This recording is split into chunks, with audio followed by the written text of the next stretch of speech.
Hello mga ka-viewers! Welcome to my channel. So for today's video, another recipe na naman. O tara, samahan niyo kung magluto ng puto bumbong. 3/4 cup of water.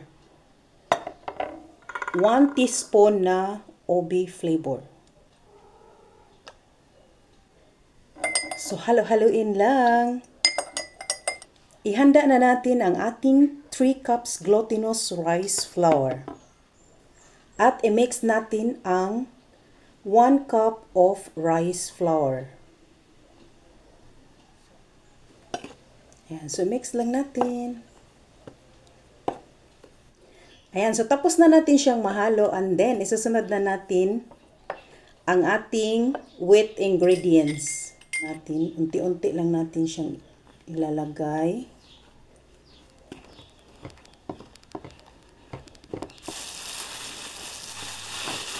So, ito na ang ating pinakahihintay mga ka-viewers. Pinagpawisan ako sa pagmamasa ng ating dough. So, ito na yung itsura niya. Ayan, kailangan ganito lang talaga ang kanyang consistency, no? Ayan, maghanda ng malaking lalagyan. And then, ang ating grater. At syempre, ang ating dough. Bilugin mo lang siya, no? Make sure na malinis ang ating kamay. So, i-grate na natin siya. Ayan, kagaya niya, no?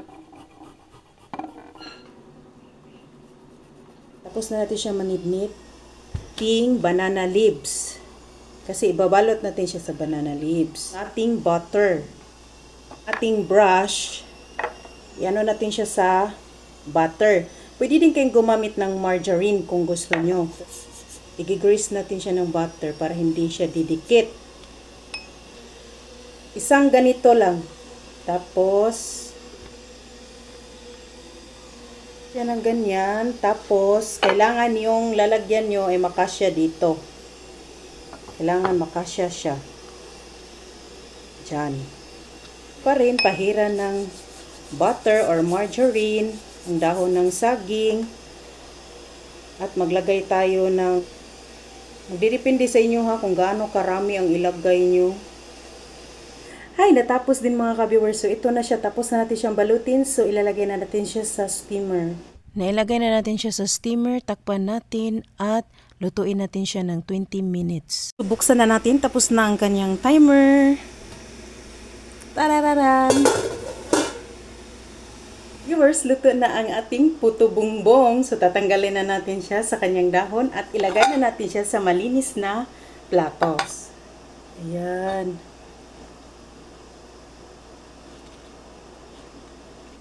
Pahiran natin siya ng butter habang mainit pa. Gusto kasi ni Madam na butter ang ilagay. Grated cheese.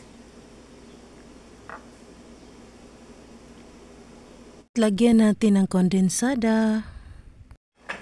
Ito na po ang ating puto bumbong.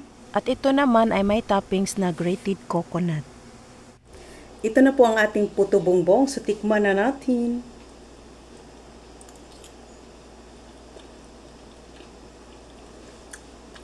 Hala!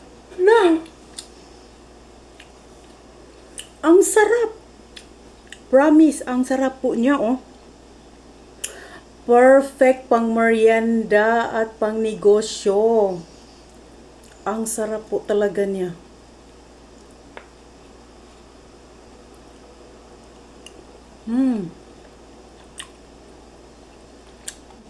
Sarap. So, kung ako sa inyo, magluto na kayo nito.